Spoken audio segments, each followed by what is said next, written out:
नमस्कार साथियों, आप जुड़े हैं अपने यूट्यूब चैनल बदलाव के साथ। मैं हूं आपका दोस्त राकेश प्रजापत और आज की सभा को शुरू करते हैं। टॉपिक जो हमारा चल रहा था वो इकोनॉमिक रिफॉर्म्स था। आप इस चीज़ को अच्छे से जानते हैं। इकोनॉमिक रिफॉर्म्स के अंदर मैं आपको बेसिक इंट्रोडक्शन इसका बता चुका था। मैं आपको एलपीक्यू बता चुका था।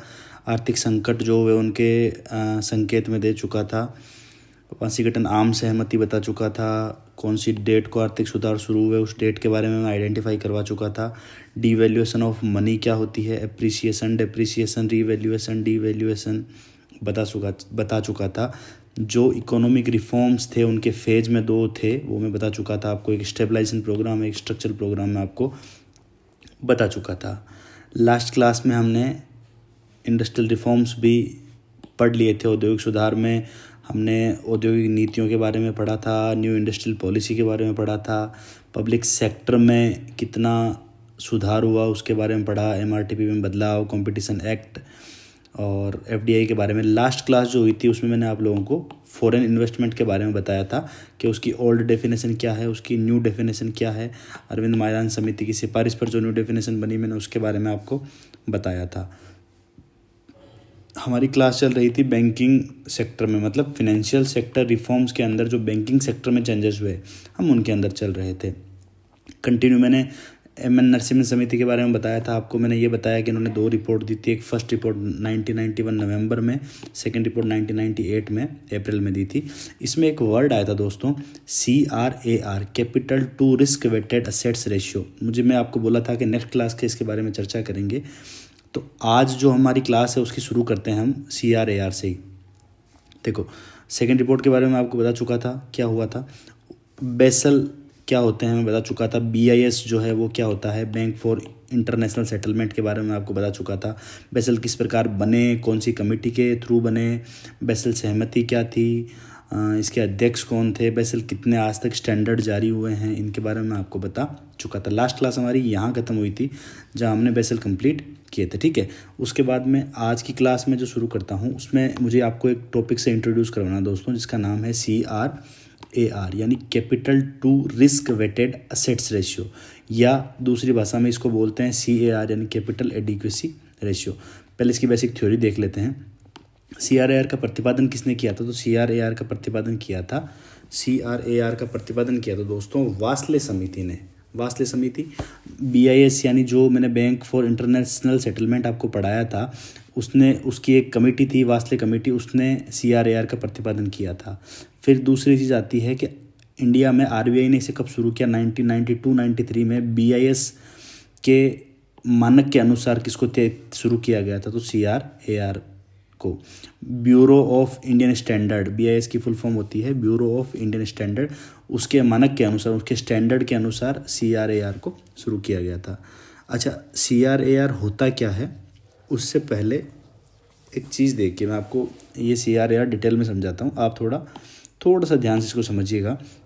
देखिए, जिस प्रकार किसी भी बिजनेस की असेट्स होती है, लाइबिलिटीज़ होती है, उस प्रकार से जो कॉमर्शियल बैंक्स होते हैं ना दोस्तों, कॉमर्शियल जो बैंक्स होते हैं उनकी भी कुछ होती है असेट्स और उनकी भी कुछ होती है लाइबिलिटीज़। अब आप मुझे बताओ कि कॉमर्शियल बैंक्स की असेट्स क्या होती है और कॉमर्शियल बैंक्स की लाइबिलिटीज़ क्या होती है। नॉर्मल बिजनेस की तरह इनकी भी असेट्स होती है, इनकी भी लाइबिलिटी होती है। अच्छा देखो, पब्लिक जो है, पब्लिक के जो जमा हैं, पब्लिक के जो डिपॉजिट हैं किसी भी कॉमर्शियल बैंक में, वो उसकी क्या है? लाइबिलिटी। क्योंकि at a time of demand, मतलब डिमांड में किसी भी समय वापस क्या करना पड़ेगा? पब्लिक को पेमेंट करना पड़ेगा। तो पब्लिक के असेट्स क्या है? बैंक के असेट्स क्या है? जो पब्लिक को बैंक्स ने क्या दे रखे हैं? लोन दे रखे हैं। वो लोन ही क्या है? बैंक की असेट्स है दोस्तों, ठीक है। यहाँ तक बात मैं आपको बता चुका हूँ। मैं आपको CRAR के अंदर सामान्य से एक टॉपिक बता रहा हूँ कि कॉमर्शियल बैंक के असेट्स क्या है, कॉमर्शियल बैंक की लाइबिलिटी क्या है। कॉमर्शियल बैंक की असेट्स, जो पब्लिक को बैंक ने लोन दे रखा है वो उसकी असेट्स है, और जो बैंक्स ने पब्लिक का डिपॉजिट ले रखा है अपने पास वो उसकी लाइबिलिटी है। अच्छा, अब यहाँ समझिए कि ये जो असेट्स है, ये असेट्स 2 टाइप की होती है। 2 टाइप की कौन कौन सी सर? एक असेट्स जिसको हम बोलते हैं रिस्की असेट्स, और दूसरा जो असेट्स आता है वो आता है नॉन रिस्की असेट्स, ठीक है। अब रिस्की असेट्स कौन सी है और नॉन रिस्की असेट्स कौन सी है? जो असेट्स जिनके पीछे कोई ना कोई क्या है, मॉर्गेज रखा हुआ है, मॉर्गेज रखा हुआ मतलब कोई ना कोई असेट्स देके और उसके बदले में लोन लिया गया है, वो नॉन रिस्की आता है। क्यों? जब अपने को ज़रूरत पड़ेगी, अगर कोई लोन एनपीए जाता है तो हम जो मॉर्गेज वाली असेट्स है उसको बेचेंगे और लोन की रिकवरी कर लेंगे। कुछ बाकी नॉन रिस्की के अलावा जो अदर असेट्स होती है वो रिस्की असेट्स होती है। अच्छा, रिस्की असेट्स में क्या होता है? जैसे मान लो रिस्की असेट्स में 4 कैटेगरी में बांट दिया, 1 2 3 4। एक जो है उसमें रिस्क की कैटेगरी 90% है, दूसरी जो है उसमें रिस्क का फैक्टर 75% है, तीसरी में 40% है और इसमें रिस्क का फैक्टर 15% ही है। तो अगर मैं इनके बेस पे CRAR निकालूं दोस्तों, तो उस केस में क्या होगा? उस केस में मेरी CRAR ठीक नहीं आएगी। क्यों? क्योंकि मैं ओवरऑल सब रिस्क की असेट्स पर क्या निकालूंगा? CRAR, पर इनका तो रिस्क का फैक्टर, रिस्क का परसेंटेज ही अलग अलग है। इस केस में क्या करते हैं? इनको वेट देते हैं, मतलब भार देते हैं। आपने उसमें कॉस्टिंग में पढ़ा होगा या अकाउंट्स में पढ़ा होगा कहीं पे कि किन्हीं भी चीज़ को जब इक्वल लाना होता है किसी के, तो उनको क्या देते हैं? वेटेड एवरेज निकालते हैं उनका। मतलब इन सबको भार से, इसको मान लो 1 दिया, इसको 2 दिया, इसको 3 दिया, इसको 4 दिया, फिर इनको मल्टीप्लाई करने के बाद उनका वेटेड एवरेज निकाला जाता है। तो जो CRAR है वो क्या है कि किसी भी कॉमर्शियल बैंक की दोस्तों जो असेट्स है, और असेट्स में भी कौन सी असेट्स? जो रिस्की असेट्स है, जिनका क्या निकाला गया है, जिनका वेटेड एवरेज निकाला गया है, वही इसमें शामिल करते हैं। देखो, डेफिनेशन भी यही है कि रिस्क वेटेड असेट्स जो मैंने बताया कि असेट्स 2 टाइप की, एक रिस्की और नॉन रिस्की। यहाँ किसकी बात हो रही है? रिस्की। और उनका क्या निकाला था आपने? Weighted average. तो रिस्की वेटेड असेट्स के रूप में जो सफिशिएंट कैपिटल हो, मतलब जो ये रिस्की वेटेड असेट्स है, इनके लिए हमेशा बैंक के पास में क्या हो? एक सफिशिएंट कैपिटल हो, पर्याप्त पूंजी हो। ठीक है, यहाँ तो कोई दिक्कत भाई? जो ये रिस्की मतलब जैसे मान लो ये हमारी क्या है? असेट्स है। अब ये असेट्स हमारी जो है, जो हमने पब्लिक को लोन दे रखा है, ये हमने लोन दे रखा मतलब हमने पैसे बांट रखे हैं। तो जितनी हमारी असेट्स जो ज़्यादा क्या है? रिस्की है, कम से कम उतना हमारे पास में क्या हो? सफिशिएंट रूप में क्या हो? कैपिटल हो। फॉर्मूला नॉर्मल सा है, ऊपर टोटल असेट्स। क्यों? क्योंकि बात किसकी कर रहे हैं हम? असेट्स की। तो ऊपर क्या रखा? टोटल असेट्स, फिर नीचे टोटल रिस्की वेटेड असेट्स रखा और मल्टीप्लाई किया 100 से, तो ये आ गया कैपिटल एडिक्वेसी रेशियो, या इसको बोल सकते हैं capital to risk weighted assets ratio. ठीक है, मैं उम्मीद करता हूँ कि यहाँ तक की बात क्लियर हो गई होगी। ठीक है, अब आगे चलते हैं टॉपिक को लेके। तो मैं आपको फिनेंशियल सेक्टर के रिफॉर्म पढ़ा रहा था। फिनेंशियल सेक्टर के रिफॉर्म में मैं आपको पहला रिफॉर्म जो पढ़ा चुका हूँ वो रिफॉर्म था बैंकिंग सेक्टर का रिफॉर्म। दूसरा रिफॉर्म इसके अंदर आता है दोस्तों, दूसरा रिफॉर्म का नाम है कैपिटल मार्केट रिफॉर्म, यानी पूंजी बाजार सुधार की मैं बात कर रहा हूँ। देखो क्या था, 1992 में कैपिटल इशू कंट्रोल एक्ट चलता था। देखो आपको मैं एक चीज़ यहाँ पे और समझा देता हूँ कि जो फिनेंशियल मार्केट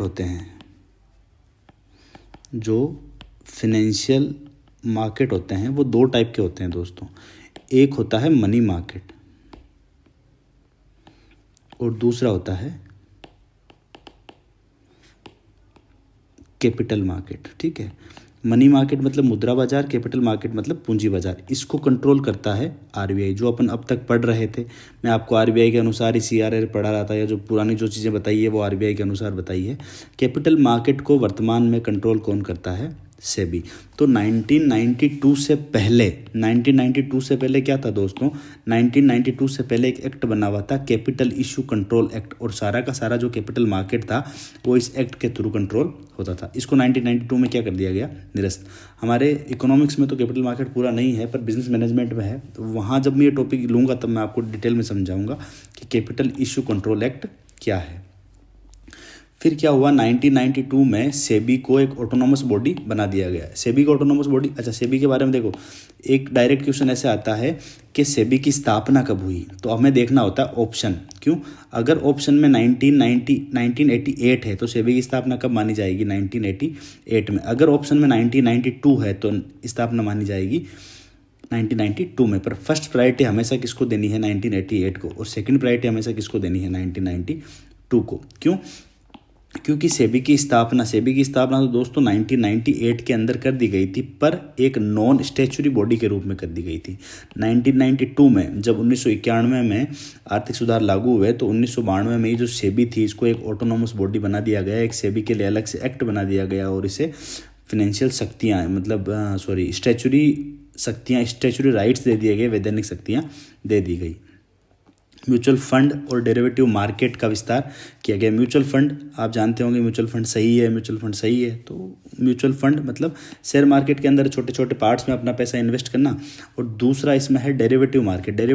डेरिवेटिव का मतलब होता है जो इंस्ट्रूमेंट होते हैं ना फिनेंशियल जो जितने भी अपने इंस्ट्रूमेंट होते हैं उनको डेरिवेटिव बोलते हैं, जिसके अंदर जैसे मान लो बॉन्ड आ गया, गोल्ड बॉन्ड आ गया या गवर्नमेंट के बॉन्ड आ गए, उसके अलावा मान लो डिबेंचर आ गया, ठीक है, डिबेंचर आ गया। डिबेंचर के अलावा मान लो सेविंग सर्टिफिकेट आ गए। तो इस प्रकार के जो जितने भी अलग अलग जो इंस्ट्रूमेंट हैं फिनेंशियल मार्केट से रिलेटेड इंस्ट्रूमेंट है, वो इंस्ट्रूमेंट क्या कहलाते हैं, डेरिवेटिव। तो म्यूचुअल फंड और डेरिवेटिव मार्केट का क्या किया गया, विस्तार किया गया, ठीक है। यहाँ पे अपने जो फिनेंशियल रिफॉर्म्स थे, ये देखिए दोस्तों, मैंने आपको फिनेंशियल रिफॉर्म्स जो है मैंने यहाँ से शुरू करवाए थे। आपको फिनेंशियल सेक्टर के रिफॉर्म्स मैंने बैंकिंग सेक्टर के रिफॉर्म बताए थे, ये कंप्लीट हो चुके हैं अपने बैंकिंग सेक्टर के रिफॉर्म। उसके बाद में CRAR और कैपिटल मार्केट के रिफॉर्म, जो बैंकिंग सेक्टर रिफॉर्म और कैपिटल मार्केट के रिफॉर्म जो थे वो फिनेंशियल सेक्टर रिफॉर्म के ही पार्ट थे।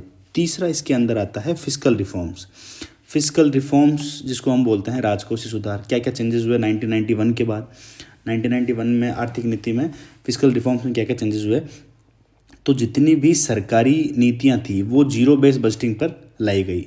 सर जीरो बेस बजटिंग क्या होती है, देखो नॉर्मली गवर्नमेंट डिपार्टमेंट में क्या होता है, जैसे मान लो एक साल है, मैं बात करता हूँ 2011 से लेके 2012 के मध्य, एक किसी भी एक्सपेंस पर किसी भी एक पर्टिकुलर हेड के अंदर मान लो मीटिंग के लिए, जैसे मान लो एक वर्ड आ गया मीटिंग के लिए इसके अंदर रुपए कितने खर्च हुए इस पूरे साल में, 10,000।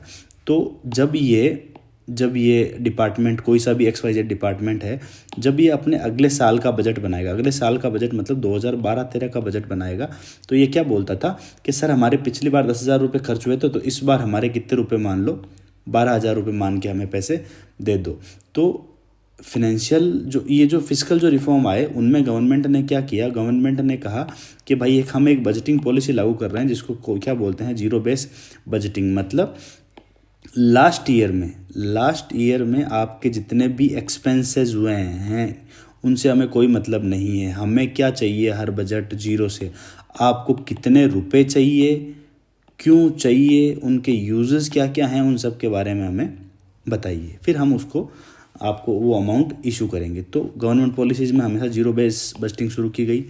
गवर्नमेंट स्टाफ को अनुकूलतम किया गया मतलब अगर किसी एक पर्टिकुलर डिपार्टमेंट में एम्प्लॉय ज़्यादा हैं तो उसको उठा के दूसरे डिपार्टमेंट में डाला गया, दूसरे में ज़्यादा हैं तो उसको तीसरे में डाला गया। VRS की शुरुआत की गई, वॉलेंटरी रिटायरमेंट स्कीम, जो स्वैच्छिक सेवानिवृत्ति होती है दोस्तों, उसकी शुरुआत की गई। सब्सिडी को चरणबद्ध तरीके से समाप्त किया गया। चरणबद्ध तरीके का मतलब अगर आप अभी के टाइम से ही समझ दीजिए, पहले अगर आपको पता हो तो कुछ टाइम पहले LPG पे सरकार सब्सिडी देती थी, फिर बीच में आते मोदी जी। देखो दोस्तों, अगर आप इस सब्सिडी का त्याग करते हैं भाइयों बहनों, तो इससे मैं उस दूर दराज में बैठी महिला को गैस मुहैया कराऊंगा जो चूल्हे पे खाना बनाती है।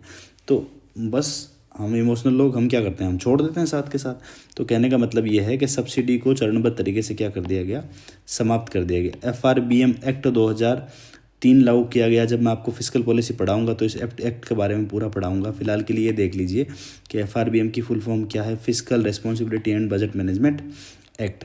फिर उसके बाद में आते हैं दोस्तों टैक्स में क्या क्या सुधार किए गए। इनकम टैक्स और कॉर्पोरेट टैक्स में कमी की गई।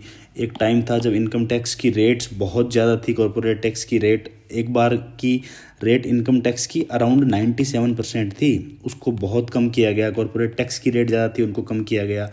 1 अप्रैल 2008 से जो TDS के सर्टिफिकेट थे उनका डीमटेरियलाइजेशन किया गया। डीमटेरियलाइजेशन मतलब उसको ऑनलाइन कर दिया गया। ऑफलाइन रखने की ज़रूरत नहीं, मेंटेन करने की ज़रूरत नहीं, आपको जब चाहिए आप लीजिए और ख़त्म कीजिए। वेट वैल्यू एडेड टैक्स लागू किया गया। MODVAT modified value added tax लागू किया गया। सेंट्रल वैल्यू एडेड टैक्स की क्या की गई शुरुआत, अलग अलग साल में की गई है।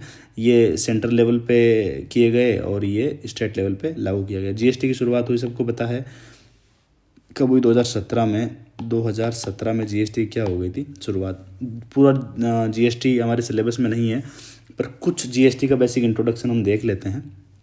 थ्योरेटिकल बातें हैं कुछ जहाँ समझने की होगी मैं समझाऊंगा, बाकी अदरवाइज मैं पढ़ के बता देता हूँ। जीएसटी अच्छा फुल फॉर्म आती है, कई लोग गलतियाँ कर देते हैं, कई इसका एस नहीं लगाते हैं, कई इसका एस नहीं लगाते हैं, तो यहाँ ध्यान रखें जीएसटी की full form goods and services tax है, ना गुड एंड सर्विसेज टैक्स है, ना गुड्स एवं सर्विस टैक्स है। ये ध्यान रखना, गुड्स में एस है, सर्विसेज में एक्स है और टैक्स है।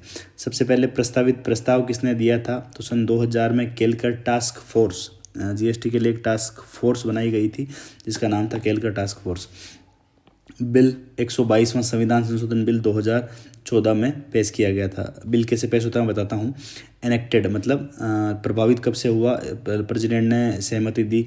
बिल जाता है दोस्तों, बिल लोकसभा में जाता है, वहाँ से सहमति होती है। बिल राज्यसभा में जाता है, वहाँ से सहमति होती है। उसके बाद जाता है दोस्तों राष्ट्रपति के पास, और राष्ट्रपति की सहमति के बाद उसको एक्ट बना दिया जाता है, या क्या कर दिया जाता है, संविधान संशोधन कर दिया जाता है। तो प्रेसिडेंट की सहमति हुई 8 सितंबर 2016 और उसके बाद में 101वें संविधान संशोधन के रूप में जीएसटी को लागू कर दिया गया। लागू कब किया गया, 1 जुलाई 2017 को। जम्मू कश्मीर में लागू किया गया 8 जुलाई को। रिप्लेस किन को करता है, तो सेंट्रल गवर्नमेंट यानी केंद्र सरकार, स्टेट गवर्नमेंट यानी राज्य सरकार की कई सारे ऐसे इनडायरेक्ट टैक्सेस थे जो इसमें शामिल कर दिए गए। अगर हमारे जीएसटी सिलेबस में होता तो मैं आपको पर्टिकुलर बताता कि जो सेंट्रल के कौन कौन से इनडायरेक्ट टैक्स में शामिल किए गए, स्टेट के कौन से शामिल किए गए, पर नहीं है, इसलिए बेसिक इंट्रोडक्शन दे रहा हूँ। किस कंसेप्ट पे बेस पे जीएसटी लाया गया, वन नेशन वन टैक्स, जैसे आपको पता है वन नेशन वन इलेक्शन के बारे में चर्चा चल रही है, तो उसी बेस पे वन नेशन वन टैक्स के बारे में चर्चा चली थी और जीएसटी लागू गया। पूरे वर्ल्ड में सबसे पहले लागू किसने किया था, तो 1954 में किसने लागू किया था, फ्रांस ने। इंडिया ने कौन से देश के मॉडल को अपनाया, कनाडा के मॉडल को अपनाया, ड्यूल जीएसटी मॉडल अपनाया। ड्यूल जीएसटी का मतलब सेंट्रल लेवल पे अलग जीएसटी और स्टेट लेवल पे अलग जीएसटी। जीएसटी स्वीकार करने वाला पहला राज्य इंडिया में असम था और लास्ट राज्य जम्मू एंड कश्मीर था। जीएसटी के ब्रांड एम्बेसडर किसे बनाया गया, अमिताभ बच्चन को बनाया गया। टैक्स रेट 5 टैक्स रेट रखी गई, 0%, 5%, 12%, 18% और 28%, बट मैक्सिमम रेट 40% है, जो फिलहाल किसी पे एप्लीकेबल नहीं है। आने वाले टाइम में भी सरकार किसी पे एप्लीकेबल कर सकती है। जीएसटी के अंदर एक जीएसटी काउंसिल का निर्माण किया गया जो भारतीय संविधान के अनुच्छेद आर्टिकल 279A में उल्लेखित है। ठीक है, अधिसूचित कब किया गया, नोटरी कब किया गया इसे, 15 सितंबर 2016 में। इसकी संरचना क्या है, संरचना का मतलब है इसमें अध्यक्ष होता है कितना, एक अध्यक्ष कौन होता है, सेंट्रल फाइनेंस मिनिस्टर मतलब केंद्र का वित्त मंत्री। सबसे पहले कौन थे, अरुण जेटली थे, अभी कौन है, निर्मला सीतारमण है। सभी स्टेट के वित्त मंत्री, अभी ध्यान रखिएगा स्टेट 28 है तो 28 राज्यों के 28 मंत्री हो गए। ऐसे यूनियन टेरिटरी जिनमें विधानसभा है उनके वित्त मंत्री, 3 ऐसे यूनियन टेरिटरी हैं जिनमें विधानसभा है। एक है दोस्तों दिल्ली, दूसरा है पुडुचेरी और तीसरा आपको पता है जम्मू एंड कश्मीर। यहाँ से 3 मेंबर हो गए। केंद्रीय राज्य मंत्री या वित्त राजस्व का प्रभारी 1 मेंबर, ये हो गया। कुल मिला के 28, 3, 31 और 1 32 और 1 33, मतलब कितने मेंबर होते हैं पूछा जाए तो 32 + 1 33 क्या होते हैं दोस्तों, मेंबर होते हैं। कार्य क्या है इनका, जो टैक्स रेट होती है, जो एग्जम्पशन होते हैं, जो प्रशासनिक कार्यवाही होती है उसमें क्या करना है, निर्णय लेना है। डिसीजन लिया जाता है 75% बाहर से। इसमें स्टेट का वेटेज होता है 2/3 और सेंट्रल गवर्नमेंट का वेटेज होता है 1/3। सर समझ नहीं आया, एग्जाम्पल के लिए समझिए कि उनको जैसे मान लो टैक्स रेट 18% वाली हटानी है और उसकी जगह कितने % लानी है, 16%। ये एक डिसीजन है। अब इसमें क्या होना है, निर्णय होना है। अब निर्णय कैसे होना है, मान लो टोटल मिला के 99 मेंबर हैं काउंसिल के अंदर। एग्जाम्पल के लिए बताता हूँ, फिलहाल के लिए अच्छा चलो हमारे पास आंकड़ा है 33 का ही ना, तो 33 मेंबर हैं मान लो। तो 33 मेंबर में से जितने मेंबर स्टेट के हैं उनका वेटेज एवरेज कितना होगा, 2/3। तो 33 का 2/3 किया, 33 × 2/3 तो कितने हो गए 22। और सेंट्रल का वेटेज कितना होगा 11। अब अगर पक्ष में 17 वोट अगर पक्ष में पड़ गए तो और 16 वोट इधर रह गए तो इससे डिसीजन पारित नहीं होगा। 33 का 75% मतलब 1/3, मतलब 22 वोट तो क्या होने चाहिए पक्ष में और 11 वोट क्या होने चाहिए विपक्ष में। अगर 22 वोट पक्ष में हैं तब तो क्या हो जाएगा, पारित हो जाएगा, नहीं तो खारिज हो जाएगा। जीएसटी के 3 टाइप आते हैं दोस्तों, CGST, IGST, SGST. Sir UTGST भी तो होता है। एसजीएसटी और यूटीजीएसटी एक ही चीज़ है दोस्तों।